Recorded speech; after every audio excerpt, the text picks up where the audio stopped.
అసలే పిల్ల రౌడీ అని విజయశాంతి లాగా లా పాయింట్లు లాగుద్దేమో. నువ్వు వెళ్ళి మారుతుండు, నేను నూతనగా లాక్కుంటా. కూడా ఉంటా బాబు. ఒంటరిగా చేసి ఒంటి కాలి లేచి నూతులకు దోషేస్తుందేమో. నాకు అసలే ఫోర్స్ ఎక్కువ, తొందరపడి చేసుకుంటానేమో.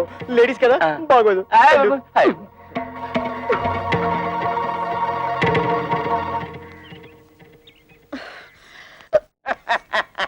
మా అక్కలు ఎందుకు కొట్టారు? పరమాణంలో పచ్చిమిరపకాయ అడుగుతుంది మిమ్మల్ని. కథ పిత్తంటారేంటి? సమాధానం చెప్పండి.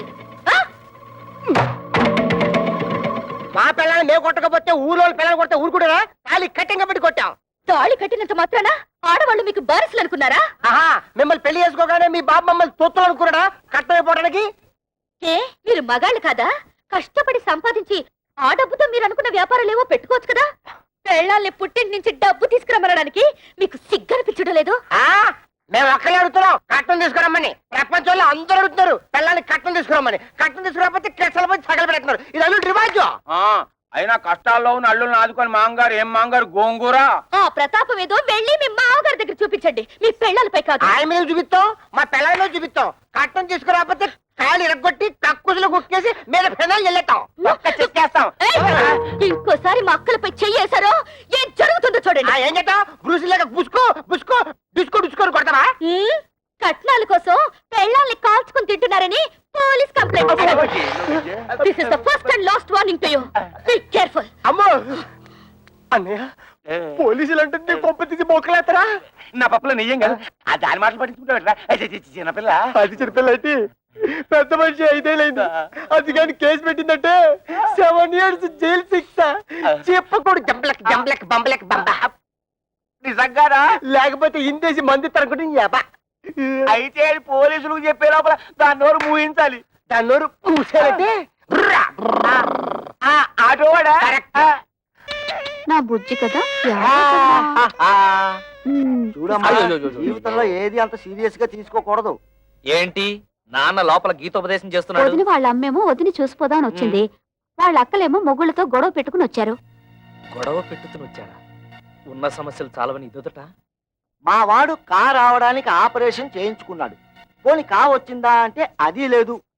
టంగ్ ఎక్సర్సైజ్ పేరుతో 4 రోజులలో అని ఊరంతా తిరిగాడు. దాంతో నానా అల్లరి అయింది తెలుసా అమ్మా? నాన్న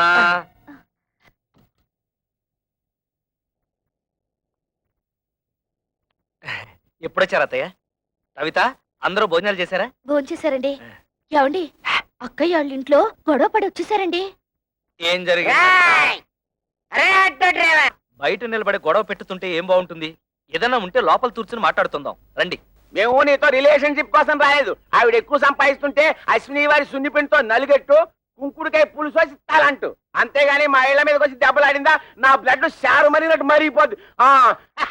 పెళ్ళాన్ని కంట్రోల్లో పెట్టినని వాడు ఆటోలే కంట్రోల్లో పెడతారా? ఇంకోసారి మీ ఆవిడ మా ఇంటి వైపు పంపించావా డ్రైనేజ్ బద్దలైపోతారా? వాళ్ళింటి తెల్లి వాళ్ళతో ఎందుకు గొడవ పెట్టుతున్నావు? వాళ్ళు ఇష్టం వచ్చినట్టు మా అక్కయ్యని కొడితే నోరు మూసుకుని ఊరుకోవాలా? అడగక్కర్లా? ఆదిగొచ్చిందండి పెద్ద జడ్జి గారు. పులుసులో బెల్లం ఎంత వేయాలో తెలియదు గాని. ఏంటి అక్కడే నుంచి తమాషాలు చూస్తున్నావు? అసలు నీకు నేను చెప్పానే, మీ నాన్న దగ్గరికి వెళ్ళి 1,00,000 రూపాయలు తీసుకురావంటే ఈ ఆటో ఇంటికి వచ్చి ఆటలాడుతున్నావా? ఇంకా ఎంతకాలం కీపింగ్ చేసి అన్నం పెడతాడు రాయే. ఏంట్రా పిచ్చి తొత్తలా మాట్లాడుతున్నావు? మేము మున్సిపాలిటీ పిచ్చి కుక్కలు, నువ్వు ప్లానింగ్ మాస్టర్. చూసావా అన్నాయి, ఈ ప్లానింగ్ ప్రకారమే అత్తగారిని నీ పెళ్ళని నా పెళ్ళని ఎట్లా పెట్టుకుని ఆడి మీద వచ్చే డబ్బులతో ఇంకో 2 ఆటలు కొందని ప్లాన్ చేస్తాడా?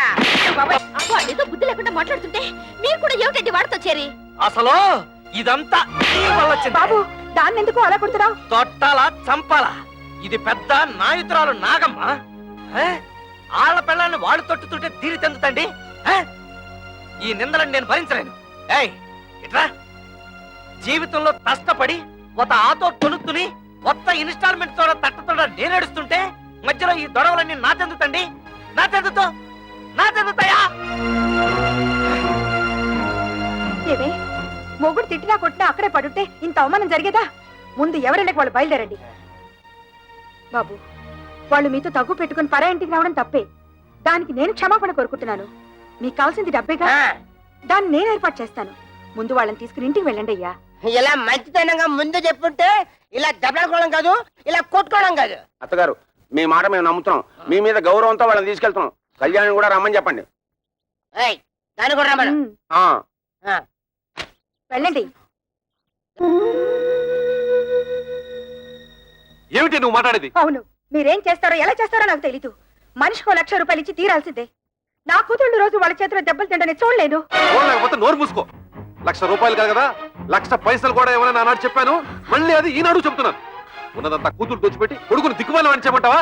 ఉన్నదంతా దోచిపెట్టమంటలేదే, ఉన్న దాంట్లోనే కొంత ఇమ్మంటున్నారు. వాళ్ళేదో సొంతగా వ్యాపారం చేయాలనుకుంటున్నారు. వాళ్ళకి సాయం చేయాల్సిన బాధ్యత మనకి లేదా? మన కూతుళ్ళు బాగుపడాలంటే మనం వాళ్ళకి డబ్బిచ్చి తీరాల్సిందే. ఇది నా నిర్ణయం. ఏంటే నాకు చెప్పకుండా అక్కడికి వెళ్ళింది కాకుండా తిరుగుతున్నావు? నానా రా బాబు రా. వెళ్ళిన పని ఏమైంది? లోన్ ఇస్తానన్నారా? 10 లక్షలు కాదు 15 లక్షలైనా ఇస్తామన్నారు. కానీ ఆస్తి ఎవరి పేరు మీద ఉంటే వాళ్ళ పేరు మీదే లోన్ ఇస్తామని బ్యాంక్ వాళ్ళు చెప్పారు. లైసెన్స్ వ్యవహారాలన్నీ మా మావగారు చూసుకుంటానన్నారు. ఆస్తి మాత్రం నా పేరు మీద ఉంటే చాలు. ఆస్తి నీ పేరు మీద ఉంటే లోన్ ఇస్తారుగా? తప్పకుండా ఇస్తారు నాన్న. అయితే అదేదో నీ పేరు మీద మారుస్తాను. పత్రాలు అవి రెడీ చెయ్యి. నాన్న, డాక్యుమెంట్స్ రెడీ చేసి తీసుకొచ్చాను. నువ్వు సంతకం పెడితే చాలు.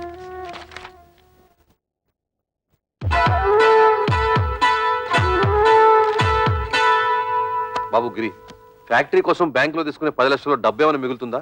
ఎందుకు నాన్న? ఏం లేదు, మీ బావలు వ్యాపారం పెట్టుకుంటాం, కొంచెం డబ్బులు కావాలన్నారట. అక్కడి నుంచి వచ్చాక మీ అమ్మ అదే గోల పెడుతోంది. తలా ఓ 25,000 ఇస్తే తలనే పొదిరిపోతుంది కదా అని. ఏంటన్నా మీరు కూడా? బ్యాంక్ వాళ్ళు ఇచ్చే డబ్బు ఫ్యాక్టరీ కట్టడానికే సరిపోదు, మిగతా డబ్బు ఎక్కడి నుంచి తేవాలని నేను ఆలోచిస్తుంటే మీరు వాళ్ళకివ్వు వీళ్ళకివ్వు అంటే పల్లెలా జరుగుతాయి? ఎంతోనా నీకు సరిపోదురా? నీ అవసరాలకి ఇల్లు తాకట్టు పెడుతున్నావుగా, అలాగే ఏదో చేసి వీళ్ళకి ఇవ్వు. అదొకటే తక్కువ. ఆ రోజు పెళ్లిలో జరిగిన గొడవ నువ్వు మర్చిపోయావా కానీ నేను మర్చిపోలేదు. అటువంటి లో క్లాస్ గాళ్ళకి ఇచ్చేదేంటి? గిరి, ఏమిటా మాటలు? నువ్వు ఊరుకో. మీరు ఊరుకోండి అన్న, మీకేం తెలీదు. అసలు ఇంటి పిల్లల్ని ఎందుకు చేసుకున్నారో తెలుసా? ఆస్తి మొత్తం కాజేయడానికి. ఆస్తి మొత్తం కాజేయాలని ఆశ మనకు లేదురా. నువ్వే తోబుట్టువులకి ఏం మిగల్చకుండా అంతా మింగాలని చూస్తున్నావు. నేను మొత్తం మింగేయాలనుకోవడం లేదు. నువ్వే ఆస్తి మొత్తం నీ కూతుళ్ళకి దోచేయాలనుకుంటున్నావు. దోచిపెట్టడానికి నువ్వే మిగిల్చావురా. ఒక ఇల్లు అమ్మి పెళ్లి చేసుకున్నావు, ఈ ఇల్లు తాకట్టు పెట్టి ఫ్యాక్టరీ కట్టుకుంటున్నావు. ఏయ్, వాడు చిన్నపిల్లాడే, తెలియకేదో మాట్లాడాడు. పెద్దతనం ఏమిటి? బుద్ధి లేకుండా వాడితో సమానంగా అరుస్తావా? ఆహా, చిన్న పిల్లాడు. తల్లితో ఎలా మాట్లాడాలో తెలియని బుద్ధి లేని మీ కొడుకు బుద్ధి చెప్పడం చేతకాక నా మీద ఎదురు చిదిలేస్తారు. ఏంటి నీ కుట్ర? నాన్న, నా కోసం మీరు తగులాడుకోవద్దు. నేను ఫ్యాక్టరీ కట్టడం ఇష్టం లేకపోతే నాకు ఈ ఆస్తి వద్దు, ఇల్లు వద్దు. మొత్తం మీ కూతుళ్ళకి మీరే కట్టబెట్టుకోండి. ఏయ్, రావే. బాబు గిరి, అది పిచ్చిది, ఏదో బాగుతుంది. అంత మాత్రం నువ్వు ఇల్లు వెళ్ళిపోతావా? ఆగరా. వద్దు నాన్న, నేను బాగుపడటం మీకు ఎవరికి ఇష్టం లేదు. నేను వెళ్తాను. నా మాట వినరా? నా నాపద్దు. నేను ఎక్కడికైనా పోయి అడుక్కునే తింటాను కానీ ఈ కొంపలో ఒక్క క్షణం కూడా ఉండను. పోరా, పోతే పోనీడి. మీరెందుకు ఆపుతారు? ఏం కూర్చో? కన్న కొడుకుతో మాట్లాడాల్సిన మాట్లాడినవి వాడు అడుక్కోవడానికి కదే నేను కష్టపడి ఆస్తి సంపాదించింది. ఆడపిల్లల్ని ఏనాడైతే అల్లుళ్ళ కాళ్ళు కొడి కన్యాదానం చేశామో ఆనాడే మనం చేతులు కొడుకున్నట్లు లెక్క. నాకు నా కొడుకు బాగుపడటం ముఖ్యం. మిగతా వాళ్ళు ఎలా పోయినా నాకు సంబంధం లేదు. బాబు, నువ్వు లోపలికి రా.